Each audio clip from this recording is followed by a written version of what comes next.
আজকে আলহামদুলিল্লাহ আমাদের দেশে তো শিয়া মুক্ত, বিশেষ করে ইরান ইরাকের মধ্যে অনেক শিয়া রয়েছে। শিয়াদের প্রকারভেদ আমি আপনাদেরকে আগেও বলেছি, আজকে আবারও বলছি। শিয়া হলো দুই প্রকার।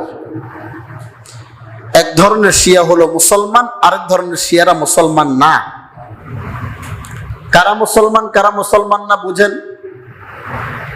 যেই সমস্ত শিয়া তারা রাসূলুল্লাহ সাল্লাল্লাহু আলাইহি ওয়াসাল্লামকে মানে এবং আলী রাদিয়াল্লাহু তাআলা আনহুকে মানে, অসুবিধা নেই, রাসূলের সাহাবী হিসাবে মানে, এবং ওমর আর আবু বকর রাদিয়াল্লাহু তাআলা আনহু ওনাদেরকে বকাবাদ্য করে না, তারা কিন্তু মুসলমানদের কাতারে পড়ে, আবার কিন্তু তারা হজও করে। আরেক গ্রুপ শিয়া হলো তারা দেখবেন এই দিন আসলে তারা হোসেন হোসেন বলে নিজের শরীরটাকে কাটে, দেখছেন আপনারা?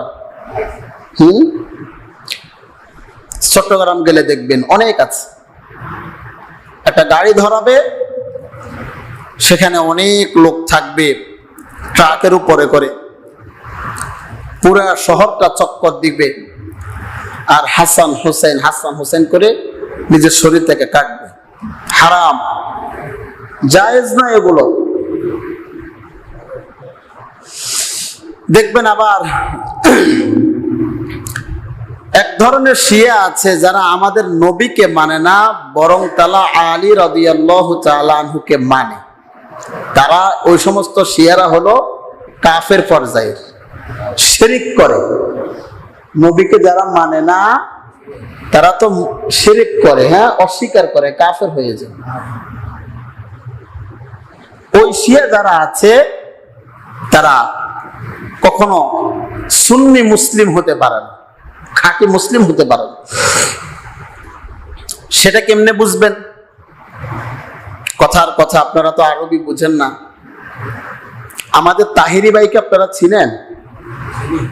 চিনেন না? ওই যে চা কফি কত কিছুই তো করে, হ্যাঁ। এই যুগে এসে তাহিরিকে চিনে না, এরকম লোক তো পাওয়া বড় মুশকিল।